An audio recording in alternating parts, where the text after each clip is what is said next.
Oke, assalamualaikum warahmatullahi wabarakatuh. Baiklah, saya akan menjelaskan atau mereview kembali materi saya tentang logika. Di sini logika dalam bahasa Yunani kan seperti yang kita ketahui yaitu logos yang artinya kata atau ucapan atau alasan. Logika adalah metode atau teknik yang diciptakan untuk meneliti ketepatan penalaran serta mengkaji prinsip-prinsip penalaran yang benar dan penarikan kesimpulan yang absah. Pada tahun 300 sebelum Masehi oleh Aristoteles, dia menemukan logika tradisional atau logika klasik. 2000 tahun setelah itu dikembangkan logika modern oleh Giorgio Bolle dan De Morgan yang disebut logika simbolik. Logika simbolik karena menggunakan simbol-simbol logika secara intensif. Tujuan dari logika yaitu adalah memberikan aturan-aturan yang sehingga orang dapat menentukan apakah suatu kalimat bernilai benar. Kedua, aturannya bersifat umum dan tidak tergantung pada kalimat atau disiplin ilmu tertentu. Sini ada logika matematika atau mathematical logic, di mana dia ada logika proporsional, logika predikat, logika fuzzi, pemrograman logika dan sebagainya. Memperjelas logika dengan kaidah matematika. Perkembangan terakhir ilmu logika adalah logika fuzzi atau di Indonesia disebut logika kabur atau logika samar. Contohnya yaitu suhu udara AC, mesin pencuci, kulkas, dan lain-lain. Logika terbagi atas dua macam, yaitu logika pasti dan logika tidak pasti. Logika pasti adalah logika pernyataan, proporsional logik, logika predikat logik, logika hubungan relation logik, logika himpunan. Logika pernyataan membicarakan tentang pernyataan tunggal dan kata hubungnya sehingga didapat kalimat menjebuk yang berupa kalimat deklaratif. Logika predikat menelaah variabel dalam suatu kalimat, kuantifikasi dan validitas. Logika hubungan mempelajari hubungan antara pernyataan relasi simetris, refleksif, antisintris, dan lain-lain. Logika himpunan membicarakan tentang unsur-unsur himpunan dan hukum-hukum yang berlaku di dalamnya. Logika tidak pasti ada logika samar atau kabur atau fuzzy logik. Kemudian logika samar merupakan pertengahan dari dua nilai biner, yaitu ya atau tidak, nol satu, benar atau salah.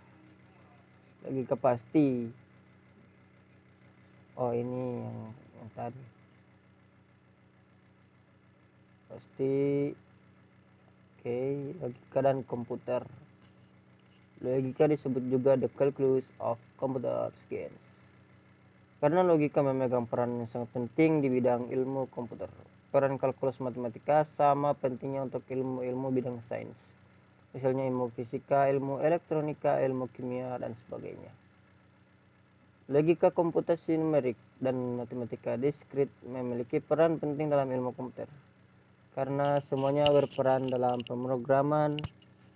Logika merupakan dasar-dasar matematis. Suatu perangkat lunak digunakan untuk memformalkan semantik, bahasa pemrograman, dan spesifikasi program, serta menguji ketepatan suatu program.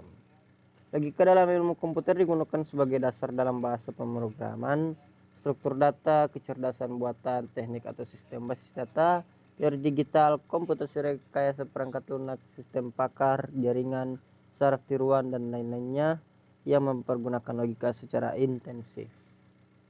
Contoh yang populer adalah sistem digital, yaitu bidang ilmu yang didasari oleh logika untuk membuat gerbang logika, logic gates, dan arsitektur komputer sebagai inti mikroprosesor, otak komputer atau central processing unit. Arsitektur sistem komputer tersusun atas rangkaian logika 1 true dan 0 false yang dikombinasikan dengan sejumlah gerbang logika AND, OR, NOT, XOR, and NAND. Dan program komputer berjalan di atas struktur penalaran yang baik dari suatu solusi terhadap suatu permasalahan dengan bantuan komponen program if, then, else, for, to, do, while, case, of. Di sini ada kesimpulannya. Oke, kita masuk ke materi kedua.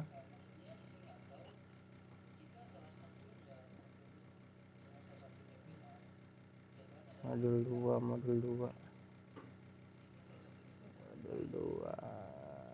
Oke. Ya, ini dia modul kedua.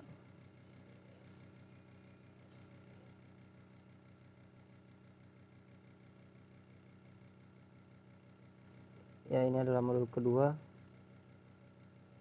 Logika dan pernyataan proposisi. Kata merupakan rangkaian huruf yang mengandung arti. Kalimat adalah kumpulan kata yang disusun menurut aturan tata bahasa dan mengandung arti. Pernyataan disebut juga kalimat deklaratif, yaitu kalimat yang bersifat menerangkan dan disebut juga proposisi. Di dalam matematika tidak semua pernyataan yang bernilai benar atau salah saja yang digunakan dalam pelajaran. Pernyataan atau kalimat deklaratif atau proposisi adalah kalimat yang bernilai benar atau salah tetapi tidak keduanya. Contohnya, Yogyakarta adalah kota. Benar. Pelajar. Oh benar. 2 tambah 2 sama dengan 4. Benar. Semua manusia adalah fana. Benar. 4 adalah bilangan prima. Salah. 5 kali 12 sama dengan 90. Salah. Contoh, di manakah letak Pulau Bali? Menikah ini bla bla bla. Tidak semua kalimat berupa proposisi. Oh iya. Penghubung kalimat dan tabel kebenaran. Satu atau lebih proposisi dapat dikombinasikan untuk menghasilkan proposisi baru lewat penggunaan operator logika. Proposisi baru yang dihasilkan dari kombinasi tersebut disebut dengan proposisi majemuk, compound composition. Proposisi yang bukan merupakan hasil dari kombinasi proposisi lain disebut proposisi atomik. Proposisi majemuk tersusun dari sejumlah proposisi atomik. Dalam logika dikenal 5 buah penghubung, yaitu negasi, disjunksi, implikasi, dan biimplikasi. Contoh, misalkan proposisi menyatakan kalimat mawar adalah nama bunga, sedangkan Q menyatakan kalimat apel adalah nama buah. Maka kalimatnya mawar adalah nama bunga dan apel adalah nama buah. Dinyatakan dengan simbol P, negasi P, konjungsi Q.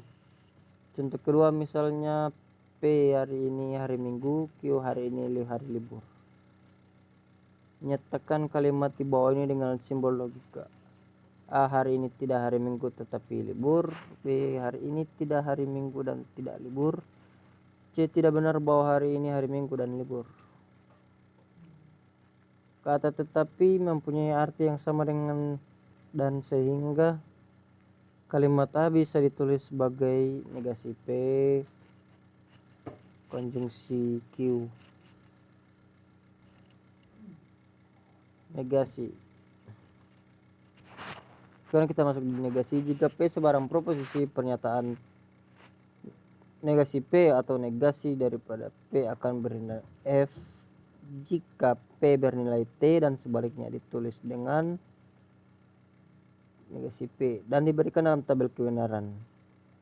Jika P representasi dari Anita ada di rumah, maka negasi P merepresentasikan Anita tidak ada di rumah, atau Anita keluar, atau tidaklah benar Anita ada di rumah. Adalah suatu operator unary atau monadika, yaitu operator yang hanya melibatkan satu peran. Jadi kesimpulannya seperti ini. Negasi itu adalah kebalikan. Jadi kalau misalnya saya hari ini masuk ke kampus, maka negasinya saya hari ini tidak masuk ke kampus. Kemudian dia konjungsi N. Konjungsi adalah suatu operator binary atau diadika, yaitu operator yang melibatkan dua peran. Jika P dan Q sebarang dua proposisi, kalimat deklaratif kalimat yang bernilai benar atau salah, maka pernyataan P dan Q akan mempunyai nilai benar jika dan hanya jika kedua proposisi P dan Q bernilai benar. Berarti dengan operator dituliskan dengan operator funktor muncul di antara dua peran tersebut dan mempunyai tabel kebenaran sebagai berikut. Jika P dengan Q, T dengan T dia T, true, benar dengan benar dia benar, salah dengan salah dia salah, salah dengan benar dia salah, benar dengan salah dia salah. Sifat-sifat operator konjungsi adalah komutatif, asosiatif. Kemudian di sini ada disjungsi. Disjungsi juga ada jarak digunakan. Disjungsi juga ada jarang digunakan yang menggunakan bentuk either or. Pernyataan P or Q mempunyai nilai benar jika dan hanya jika P atau Q atau keduanya bernilai benar. Ditulis dengan mempunyai tabel kebenaran. Proposisi T, B dengan B sama dengan B, B dengan F sama dengan B, F dengan B sama dengan F dengan F salah. Dan mempunyai tabel kebenaran sifat operator konjungsi dia komutatif dan asosiatif. Perhatikan kalimat sebagai berikut. Pensil itu murah, hanya tak memerlukannya atau keduanya. Saya bangun terlambat, anjing besar itu mengejar saya atau keduanya. Lampunya mati, kabelnya putus atau keduanya. Pada kalimat pertama, Anita membeli pensil itu karena harganya murah atau karena ia membutuhkan untuk keduanya.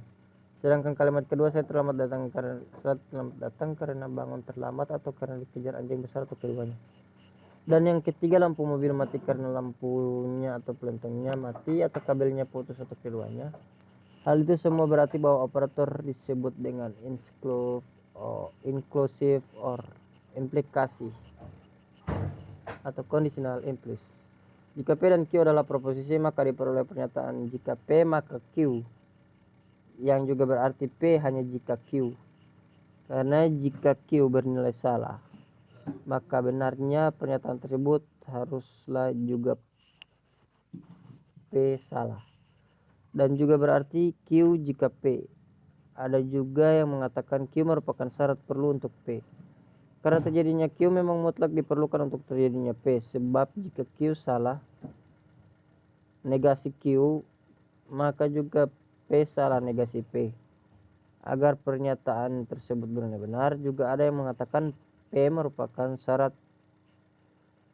cukup untuk Q. Karena jika P terjadi P benar, maka Q pun terjadi Q benar. Dari penjelasan di atas maka dipilih bahwa pernyataan tersebut benar jika P benar dan Q benar, atau P salah. Jika tidak demikian, yaitu P adalah T dan Q adalah F, maka ia bernilai salah. Hal ini dapat dijelaskan sebagai berikut bahwa pernyataan tersebut bernilai benar jika P benar dan Q benar, atau P salah dan Q boleh salah. F bila benar, lihat tabel kebenarannya. Pernyataan tersebut ditulis dalam tabel kebenaran. P jika Q bernilai benar, P jika Q, P jika P, P jika Q. Untuk penjelasan tabel di atas, maka perhatikan kalimat. Jika Anita pergi ke luar negeri, maka ia mempunyai password. Maka dijelaskan berikut. Jika Anita ke luar negeri bernilai benar dan ia memiliki password benar, maka legal benar. Jika Anita ke luar negeri benar dan ia tidak memiliki password salah, maka ilegal salah. Jika Anita tidak mau ke luar negeri salah dan ia mempunyai password benar, maka legal benar. Jika Anita tidak ke luar negeri salah dan ia tidak mempunyai password salah, maka legal benar. Perhatikan bahwa implikasi tidak bersifat komutatif dan juga tidak bersifat asosiatif. Operator implikasi sering disebut juga dengan operator kondisional. B. Implikasi ekuivalensi. Suatu pernyataan P adalah ekuivalen dengan Q mempunyai nilai true jika dan hanya jika P dan Q mempunyai nilai kebenaran yang sama dan mempunyai tabel kebenaran sebagai berikut. Ini tabel kebenarannya, guys. Selain dari T dan T, F dan F itu bernilai salah. Jadi T dengan T true, F dengan F true. Jadi, ingkaran negasi suatu proposisi, negasi suatu konjungsi, contoh Fahmi makan nasi dan minum kopi. Jadi kalau dia negasi suatu konjungsi, jika kedua kalimat tersebut penyusunan P dan Q bernilai benar, sedangkan negasi adalah pernyataan bernilai benar. Sedangkan negasi adalah pernyataan yang bernilai benar salah jika pernyataan awalnya bernilai benar dan jika pernyataan awalnya bernilai salah. Oleh karena itu negasi dari Fahmi makan nasi dan minum kopi adalah suatu pernyataan majemuk yang lain. Salah satu komponennya merupakan negasi dan komponen pernyataan awalnya. Jadi negasinya Fahmi tidak makan nasi atau tidak minum kopi. Kalau negasi suatu junksi Fahmi makan nasi atau minum kopi. Kemudian negasinya itu tidak benar bahwa Fahmi makan nasi atau minum kopi, atau dapat juga dikatakan Fahmi tidak makan nasi dan tidak minum kopi. Negasi suatu implikasi jika hari hujan maka Adi membawa payung. Maka negasinya seperti itu yang ada di gambar. Negasi suatu implikasi. Contoh konvers kalimat. Jika makhluk hidup mempunyai telinga panjang dan gigi besar, ia adalah kelinci. Maka bentuk logikanya, makhluk hidup bertelinga panjang dan bergigi besar dan bukan kelinci yang merupakan negasi dari kalimat aslinya. Oke, selanjutnya kita masuk ke model terakhir. Model ketiga.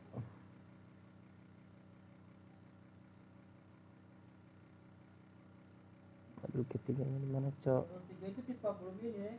Iya, tahu. Belum jelaskan ya. Jadi formula tercampur. Tapi ya, kalau mau pikir gampang sih ya. Cuma pipa belum jelaskan baru. Tahu leh. Di bos dapat bukaan kita su.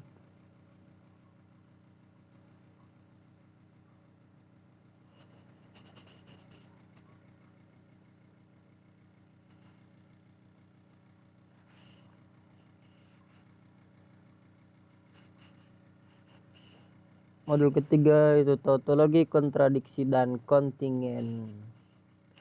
Tautologi sebarang formula proposisi yang selalu mempunyai nilai benar, tak peduli nilai kebenaran daripada variabel proporsionalnya, disebut tautologi dan dikatakan tautologis atau valid. Jadi tautologi adalah suatu formula proporsional yang bernilai benar untuk setiap interpretasi yang mungkin. Jadi setiap